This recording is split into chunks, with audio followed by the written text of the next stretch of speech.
আল্লাহ বলেন, ইয়া আইয়ুহাল্লাযীনা আমানুত্তাকুল্লাহ হাক্কা তুকাতিহি ওয়া লা তামুতুন্না ইল্লা ওয়া আনতুম মুসলিমুন। হে ঈমানদাররা, তোমরা আমি মাওলাকে ভয় করো। কেমন ভয় করবা? যেমন ভয় করার দরকার তেমন করবা। আজকে যদি এসপি সাহেব, ওসি সাহেব আমাকে থানা থেকে ফোন দেয়, ফোন দেওয়ার সাথে সাথে আমরা যাওয়ার জন্য পাগল পারা হয়ে যায়। এসপি সাহেব ডাকছি, ওসি সাহেব ডাকছি, তাড়াতাড়ি যাইতে হবে, তাড়াতাড়ি লও। গাড়িওয়ালা যদি ঘুমায়া থাকে, রাত 12টায় যদি ওসি সাহেব বলে এই মুহূর্তে আপনার থানায় আসতে হবে, না আসলে খবর আছে, বলেন যাবে কি না? রাত 12টা বাজে, যাওয়া বন্ধ করে দিবনি? ওসি স্যার রে, নায়ন আসা যাইব না, আমি ঘুমাইছি, আমার ঘুমে ডিস্টার্ব করা যাইব না। আপনি এই মুহূর্তে কেন ফোন দিলেন? এখন আমার ঘুমে তো 12টা বাজায় দিলেন, আমার ঘুমের মধ্যে আপনি ডিস্টার্ব করে দিলেন, কাজটা আপনি ঠিক করেন নাই, আমার ঘুমটারে ব্যাঘাত ঘটায় দিলেন। কারো বলার সাহস আসেনি? এই সাহস আছে? আরে মিয়া, সেই ওসির ওসি আমার আল্লাহ, তিনি আমাকে দৈনিক 5 বেলা ডাক দেন। আমরা এত বড় গাদ্দার মুসলমান, আমরা গাদ্দারি কইরা ঘুমায়া থাকি, না ঘুমে ডিস্টার্ব করা যাবে না। আসসালাতু খায়রুম মিনান নাওম, ঘুম থেকে নামাজ উত্তম। এ আমার গোলাম, হে আমার বান্দা, তাড়াতাড়ি আয়, মসজিদে আয়, আমার কুদরতি পায় সেজদা দে। এ আল্লাহর বান্দারা বলেন, আমি কয়দিন ঘুম থেকে উঠা আল্লাহর প্রেমে পড়ে আল্লাহর ডাকে সারা দিয়া কয়জনে মসজিদে হাজির হয়? তাইলে আল্লাহরে ডরাইলো না ওসি সাহেবরে বেশি ডরাইলো? জোরে কর না কামিয়া। তাইলে আমাদের মুসলমানরা কয় নাম্বার কাতারে আছে? আল্লাহ বলেন, ওয়ালা তামুতুন্না ইল্লা ওয়া আনতুম মুসলিমুন। খবরদার, খবরদার, কবরে আইসো না, আইসো না, খাঁটি মুমিন মুসলমান না হইয়া অন্ধকার কবরে আসিও না। খাঁটি মুসলমানের কাজ হলো, খাঁটি মুসলমানের কাজ হলো, যেই সময় আজান হয়ে যাবে তার দৌড় থাকবে মসজিদের দিকে। সাহাবাজ মাইনরা লাকড়ি কোপাইতেছেন এইভাবে কুড়াল দিয়ে, হঠাৎ করে আজানের শব্দ কানে চলে আসে, আর কুড়ালটা সামনে আনে নাই, সামনে আনে নাই, পিছন দিয়া ফালাইয়া দিছে। এই জন্য ফালাইছে পিছন দিয়া, যে আল্লাহু আকবার বইলা ফালাইছে, আল্লাহু আকবার বইলা ফালাইছে। আল্লাহর আগে আমার কুড়াল আসতে পারে না। এই ছিল তাদের কৃষ্টি কালচার, এই ছিল তাদের কাজ, এই ছিল তাদের আমল। আর আমাদের অবস্থা কি? কয়ারে এখনো অনেক কাজ বাকি আছে, পরে মসজিদে যাই, আজান হইছে কেবল, জামাতের এখনো দেরি আছে, মসজিদে জামাতে দাঁড়ায় গেছে, কয়েক কেবল একামাত সেনা দিছে, একটু পরে যাই। ইমাম সাহেব বড় কেরাত পরে, একটু পরে যাই। ইমাম সাহেবের আর কয়েক রাকাত জামাত পাইলেই হয়। এমন অবস্থা, অলসতামি করতে করতে করতে করতে এক পর্যায়ে জামাত ছুটে যায়। এ মুসলমান ভাইরারে আমার, তাইলে তুমি দুনিয়ার এসপি, ডিসি, 3 বাহিনীর প্রধান যদি ফোন দেয়, তোমার তো হুঁশই থাকবো না। কথা ঠিক না বেঠি? কাঁপতে কাঁপতে তুমি বেহুশ হয়ে পড়ে যাইবা। আর আমার আল্লাহ 3 বাহিনীর প্রধান কেন? আল্লাহ সকলের প্রধান, আল্লাহর উপর দিয়ে আর কেউ নাই। আল্লাহ এক, আল্লাহ সকল ক্ষমতার মালিক। তাইলে ওই আল্লাহ যদি ডাক দেয়, একজন মুসলমান ওই আল্লাহর ডাকে সাড়া না দিয়ে থাকতে পারে না। কথা ঠিক না বেঠি? এ মুসলমান ভাইরা আমার, আজকে যে যুবকদের উদ্যোগে, যুবকদের আয়োজনে, আন্নুর জনসেবা ফাউন্ডেশনের উদ্যোগে আজকে মাহফিল। আন্নুর জনসেবা মানে কি? সমাজের মধ্যে জনকল্যাণমূলক কাজ তারা করবে। এই তারা প্রতিজ্ঞাবদ্ধ হইয়া আন-নূর ফাউন্ডেশন, জনসেবা ফাউন্ডেশন নামে একটা ফাউন্ডেশন করছে। আর এই ফাউন্ডেশনের প্রথম জনতার জন্য একটা উপহার দিছে। উপহারটা হইল আজকের এই দিনী মজমা। ঠিক কিনা ঠিক বলেন? এই জন্য এই আন-নূর জনসেবা ফাউন্ডেশনের দরকার আছে না নাই? এ মুসলমান ভাইয়েরা আমার, আন-নূর জনসেবা ফাউন্ডেশন এটা রাজনৈতিক মুক্ত, একেবারে নির্দলীয় থাকবে, কোনো পক্ষ বিপক্ষ থাকবে না। এইটা এই এলাকার সবার অধিকার। এ বাবা, জনসেবা মানে কি? জনকল্যাণমূলক কাজ করবে। এক গরিব অসহায় খাইতে পারে না, তারে খাবার দিবে।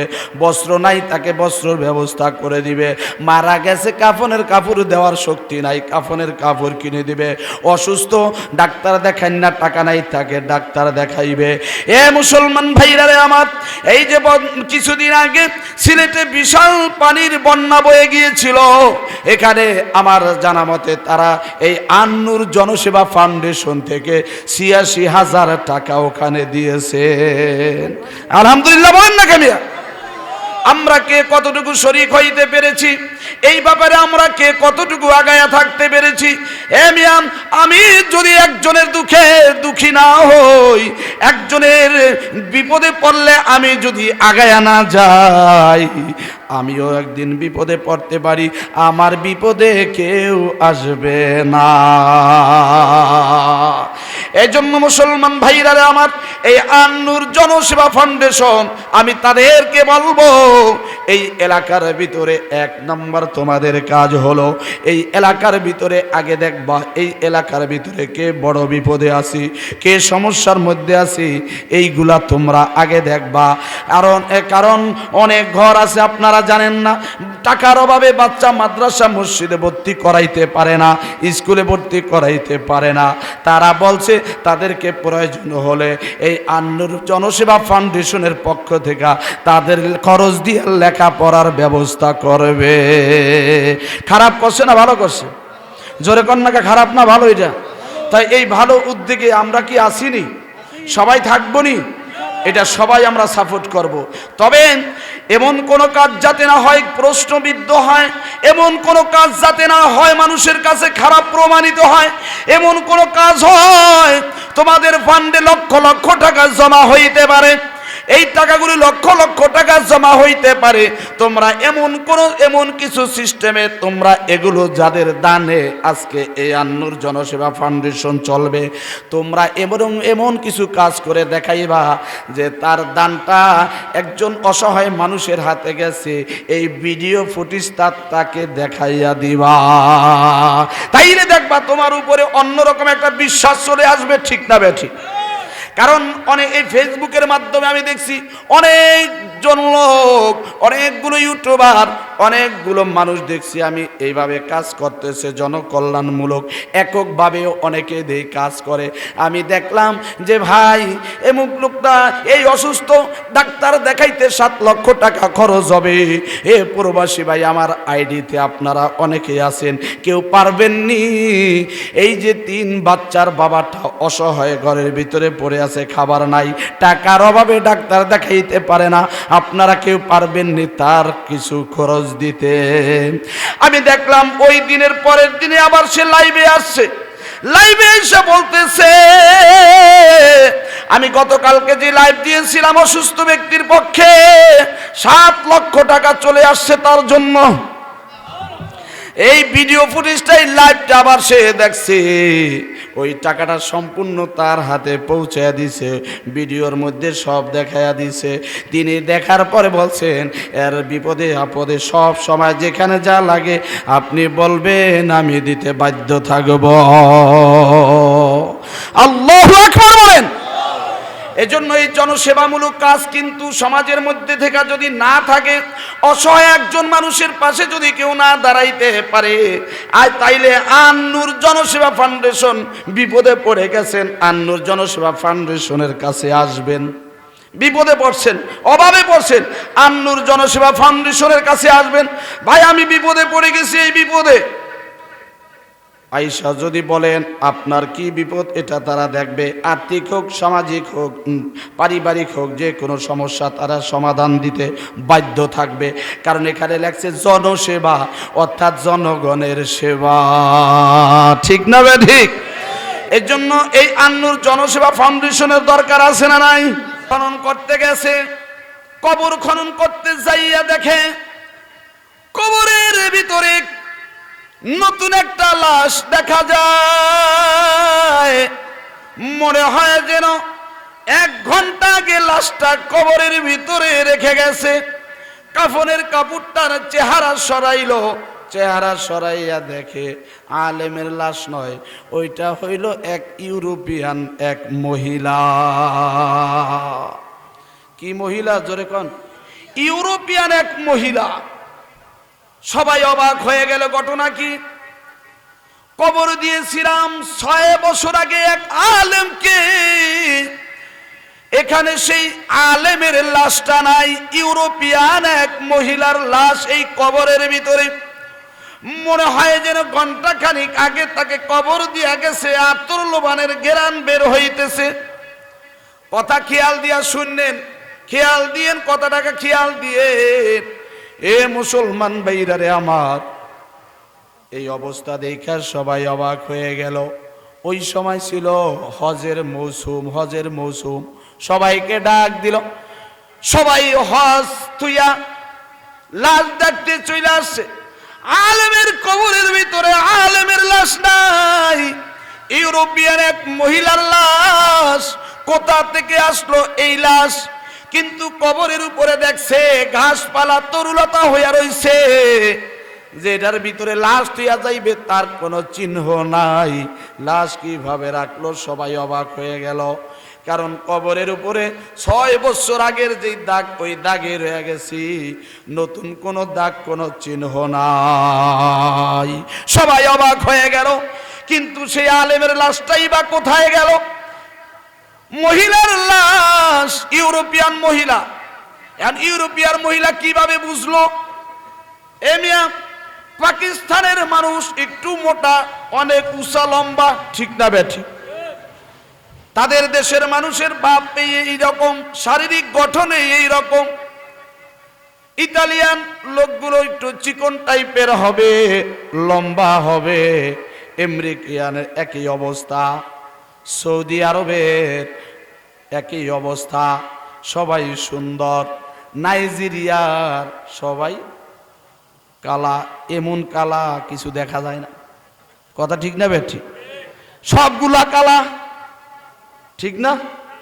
সবগুলা কালা। আর আমাদের বাংলাদেশ রহমতের দেশ, সুন্দরও আছে, লম্বাও আছে, খাটো আছে। বাংলাদেশ ভ্যারাইটিস।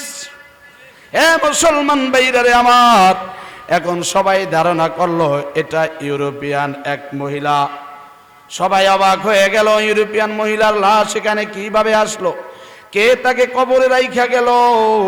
কবরে যদি রাইখা যায়, কবর খনন করার চিহ্ন তো নাই, কিভাবে কি? সবাই অবাক হয়ে গেল। হজের লোক সবাই আইসা বীর জমায়া দিল। ইউরোপিয়ান একটা লোক ওই তারিখে হজে আসছিল, সে আইসা বলতেছে আমাকে একটু লাশটা দেখতে দাও, যদি ইউরোপিয়ান কোনো মহিলা হয়ে থাকে আমি দেখলে অবশ্যই চিনব। ওই লোকটা আইসা গেল, মুখের কাপড়টা সরাইলেন, দেখতেছেন নূরানি চেহারা, ইউরোপিয়ান এক মহিলা। ওই ইউরোপের ওই লোকটা, পুরুষ লোকটা লাশটা দেখা চিনে ফেলাইছে, কয়টা আমার পরিচিত লাশ, এই লাশ ব্যক্তিকে আমি চিনি। সবাই বলতেছে তাইলে উনি কি কবরে রাইখা গেল কিনা? কয় না না, আমি এই লাশকে কবরে রাখি নাই, এর একটা কাহিনী আছে, কাহিনীটা শুনেন, তাইলে আপনারা বুঝতে পারবেন ঘটনা কিসের থেকে কি হয়েছে। আল্লাহু আকবার বলেন। আজকে যারা হ্যাপি নিউ ইয়ার পালন করবেন তাদের জন্য এই ঘটনা, তাদের জন্য কিন্তু আজকে এই ঘটনা। এ মুসলমান ভাইরা রে আমার, এখন ওই ইউরোপিয়ান পুরুষটা বলতেছে, শোনেন, যেই মহিলাটাকে আপনারা কবরে দেখতেছেন, এই মহিলাটার বাড়ির কাজের লোক ছিলাম আমি। এই মহিলাটা হচ্ছে ইহুদি পরিবারের মহিলা, ইহুদি পরিবারের একটা মেয়ে। এই ইহুদি পরিবারে এদের খুব ক্ষমতা ছিল, এদের অনেক দাপট ছিল, অনেক বড় টাকাওয়ালা ছিল। আমি এদের বাড়িতে কাজের লোক ছিলাম। কয় তাইলে কাজের লোক হইলে তাইলে কি, তারপরে কি বলো? কয় শোনো, আমি ছিলাম মুসলমান, আমি আল্লাহর রসুলের আদর্শ অনুযায়ী চলতাম। আর আমার আদর্শ দেখা মেয়েটা আমাকে একদিন বলতেছে, ভাইরে, আমাদের চলাচলতি আর তোমার চলাচলতির মধ্যে কোনো পার্থক্য রয়ে গেছে অনেক। তুমি কত সুন্দরভাবে খানা খাও, খানা খাওয়ার আগে কত সুন্দর কি জানি আবার বলো, খাওয়ার পরে কত সুন্দর হাত দাও, আবার দেখা যায় মাঝে মাঝে তুমি কি জানি পরো আকাশের দিকে তাকাইয়া। তোমার কথাগুলো শুনলে আমার কাছে অনেক ভালো লাগে। তুমি কোন ধর্মের লোক, তুমি কোন নবীর উম্মত, আমাকে একটু বলো, আমি ওই নবীর উম্মত হইতে চাই। ওই মেয়েটার কথা শুনে লোকটা অবাক হয়ে গেল। কয় তুমি যে ওই নবীর উম্মত হইবা, ওই নবীর আদর্শ তুমি মানবা, তুমি তো ইহুদিদের ঘরে বসবাস করো, ইহুদিদের ঘরের সন্তান। তোমাকে যদি আমি কালেমা পড়াইয়া দেই, তাইলে তোমার মা বাবা আমাকে শিরচ্ছেদ করে দিবে, আমাকে কতল করে দিবে, আমাকে মাইরা ফালাইবে। না, তোমাকে আমি কালেমা পড়াইতে পারবো না। তোমার মা বাবা জান্না গেলে পরে আমাকে মেরে ফেলবে। কয় না, আমি আমার মা বাবাকে বলবো না। আপনি যেই নবীর উম্মতের আদর্শ হয়েছে, যেই নবীর আদর্শ আপনি পালন করেন, ওই নবীর আদর্শ আমাকে দিয়া পালন করাইবেন। আমি ওই নবীর আদর্শের মুহতাজ হব, আমি ওই নবীর আদর্শের একজন উম্মত হব।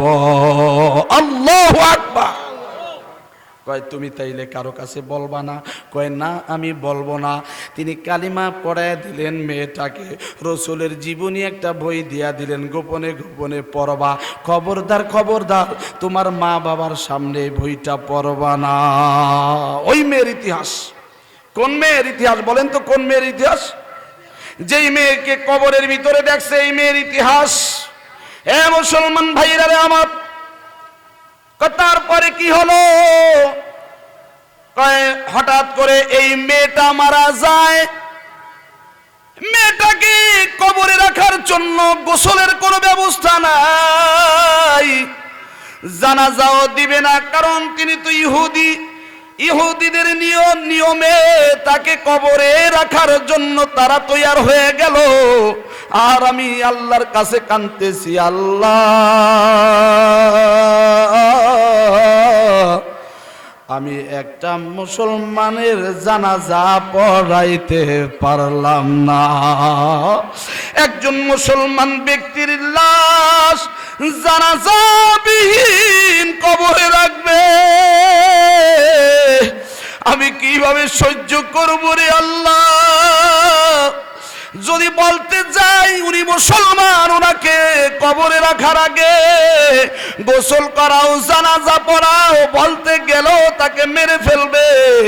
এই জন্য তিনি বলতেও জান না, শুধু মাওলার কাছে বলেন, আল্লাহ, আমি এই বাড়ির চাকর, আমি যদি এই কথাটা বলতে যাই আমাকে মেরে ফেলবে। আল্লাহ গো, আল্লাহ, আল্লাহ, তুমি তাকে মাফ করিয়া দিও। ইহুদিদের নিয়মে তাকে কবরে রাখা হলো।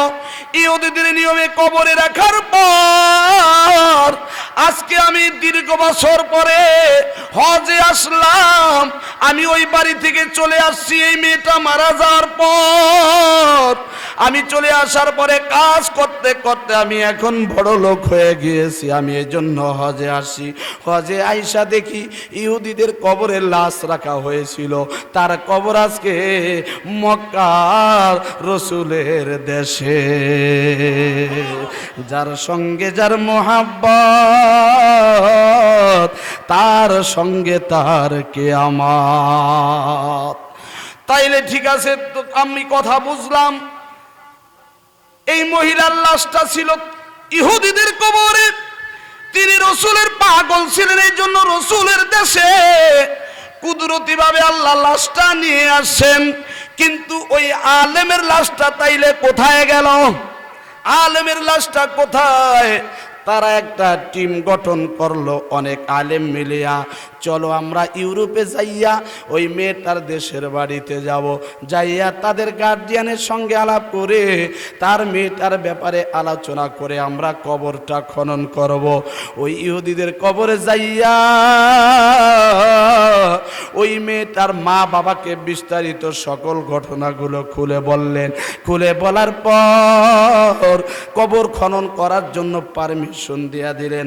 পারমিশন দেওয়ার পর কবরটারে খুঁজলেন, কবর খুইদা দেখে ওই মেয়েটার কবরের ভিতরে মেয়েটা নাই, ওই আলেমের লাশটা মেয়েটার কবরের মধ্যে চলে আসছে। আলেমের লাশ কোথায় আসছে জোরে কোন? হ্যাঁ, ওই মেয়েটার ইহুদিদের কবরের মধ্যে চলে আসছে, আর মেয়েটার লাশ চলে গেছে সেই মক্কার প্রান্তে। আলেমগণ সবাই অবাক হয়ে গেল, ঘটনা কি? আলেম তো অনেক ভালো ছিল, এরা আমলের মধ্যে কোনো ত্রুটি ছিল না, 5 ওয়াক্ত নামাজ পড়ছে, দিন শিখছে, দিন বুঝছে, তার লাশটা কেন ইহুদিদের কবরে চলে আসলো বুঝতে হবে ব্যাপারটা। তার ফ্যামিলির কাছে যে জিজ্ঞাসা করলো, আপনার স্বামী কি মারা গেছে এত বছর আগে? কয় হ। কয় আপনার স্বামীর আমল কেমন ছিল? কয় ভালো ছিল। কয় কেমন ভালো? কয় সব ঠিক আছিল, সব দিক দিয়া ঠিক আছিল, কিন্তু একটা দিক দিয়া ত্রুটি আছিল। কয় কোন দিক দিয়া ত্রুটি ছিল? কয় একটা দিক। কয় কোন দিক? কয় মুসলমানদের ধর্ম আর ইহুদিদের ধর্মের মধ্যে একটা পার্থক্য আছে। মুসলমানদের ধর্মের মধ্যে যদি গোসল ফরজ হয়, আর ইহুদিদের ধর্মের মধ্যে কোনো ফরজ গোসল নাই, তারা নাপাক থাকে।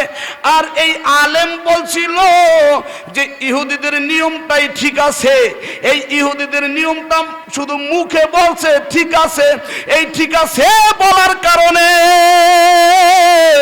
ওই আলেমের লাশটা ইহুদিদের কবরে চলে গেছে। এ মুসলমান ভাইরারে আমার, আজকে যদি তোমরা ইহুদি খ্রিস্টানদের কৃষ্টি কালচার যদি মানো, নামাজ রোজা যতই করো আর যত ভালো কাজই করো, তোমার কবরটা কিন্তু ইহুদি খ্রিস্টানদের কবরে চলে যাইতে পারে। তুমি টেরও পাইবা না, হাসরের ময়দানে ইহুদি খ্রিস্টানদের সঙ্গে তোমার হাসর নাসর হবে।